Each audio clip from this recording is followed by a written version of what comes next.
Hello all, welcome back to our channel.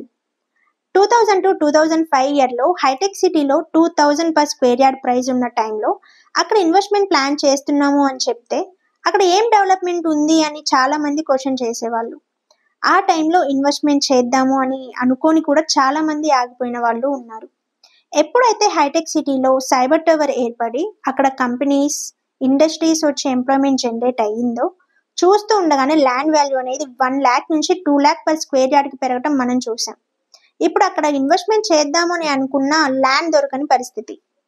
అలానే గచ్చిబౌలి 2010 ఆ టైంలో తక్కువ ప్రైస్కే ల్యాండ్ అవైలబుల్ ఉన్నా కూడా అక్కడ అన్ని కొండలు గుట్టలు ఉన్నాయి.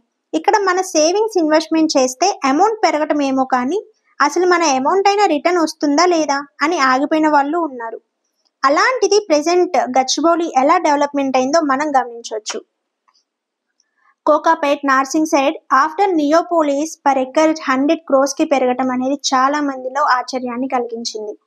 అక్కడ కరెక్ట్ టైంలో ఇన్వెస్ట్మెంట్ చేసిన వాళ్ళు ఇప్పుడు మంచి రిటర్న్స్ కూడా గెయిన్ చేస్తున్నారు. ప్రెసెంట్ ల్యాండ్ ఇన్వెంటరీ కూడా లేని పరిస్థితి. అయితే ఇప్పుడు అలాంటి డెవలప్మెంట్స్ అవుతున్న లొకేషన్లో ఒకటి శ్రీశైలం హైవేలోని మహేశ్వరం. అక్కడ అసలు ఏం డెవలప్మెంట్స్ ఉన్నాయి, ఎలాంటి కంపెనీస్ అక్కడ వస్తున్నాయి అనేది ఇప్పుడు మనం చూద్దాం. మహేశ్వరంలో AI city, artificial intelligence city మహేశ్వరంలో డెవలప్మెంట్ చేయాలి అని చెప్పేసి గవర్నమెంట్ నిర్ణయించింది. ప్రెసెంట్ ఈ ఏఐ టెక్నాలజీకి మంచి గ్రోత్ ఉన్నందున ఏఐ ప్రాజెక్ట్ అక్కడ తీసుకొని రావడానికి ఛాన్సెస్ అనేవి చాలా ఎక్కువగా ఉన్నాయి. సైబరాబాద్ ఐటీ హబ్ ఏరియాలో ల్యాండ్ ఇన్వెంటరీ తక్కువగా ఉండడం వలన అండ్ హెవీ ట్రాఫిక్ ని దృష్టిలో ఉంచుకొని ఏఐ సిటీని మహేశ్వరంలో ఏర్పాటు చేయడానికి స్టేట్ గవర్నమెంట్ డిసైడ్ అయ్యారు. ఈ లొకేషన్ కి నియర్ బై లోనే international airport, ORR, national highway అందుబాటులో ఉండడంతో పాటు గవర్నమెంట్ ల్యాండ్స్ కూడా ఉన్నందున మహేశ్వరం సైడ్ ఇంట్రెస్ట్ చూపుతోంది. దీంతో పాటు మెట్రో ఫెసిలిటీ కూడా ఫేజ్ 3లో ఈ ఏరియా నియర్ బై లోనే ఎక్స్టెండ్ చేస్తున్నందున ఇక్కడ వర్క్ చేసే ఎంప్లాయీస్ కి కూడా ట్రాన్స్పోర్ట్ కి ఎలాంటి ఇబ్బంది ఉండదు అని చెప్పేసి ఎస్టిమేట్ చేస్తున్నారు. మరోవైపు ఇండోనేషియాకి చెందిన కంపెనీస్ కూడా ఇక్కడ మొబైల్ మ్యానుఫ్యాక్చరింగ్ యూనిట్ ఎస్టాబ్లిష్ చేయాలి అనే అంశంపై గవర్నమెంట్తో డిస్కస్ జరుగుతుంది.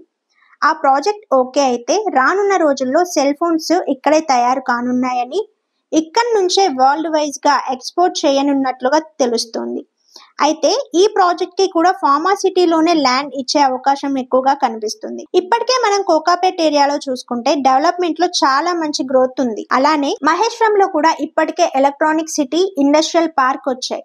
రావిర్యాలలో already Foxconn company work ongoing లో కూడా ఉంది. అంటే మహేశ్వరం అనేది కమర్షియల్ గా అభివృద్ధితో పాటు tourism, education, entertainment AI hub గా డెవలప్ చేయాలని గవర్నమెంట్ నిర్ణయించింది. చూసారు కదండి, ప్రెసెంట్ శ్రీశైలం హైవేలో మహేశ్వరం సైడ్ రానున్న డెవలప్మెంట్స్. మీరెవరైనా ఈ లొకేషన్ లో ఇన్వెస్ట్మెంట్ గురించి చూస్తున్నట్లయితే ఇదే మీకు చివరి అవకాశం.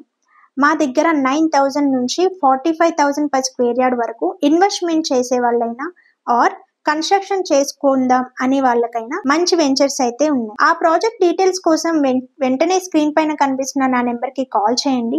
ఈ వీడియోని లైక్ చేయండి, షేర్ చేయండి మరియు కామెంట్ చేయండి. ఇలాంటి మరెన్నో ఇన్ఫర్మేటివ్ వీడియోస్ కోసం మా ఛానల్ని సబ్స్క్రైబ్ చేసుకోండి. Thank you for watching. See in the next video.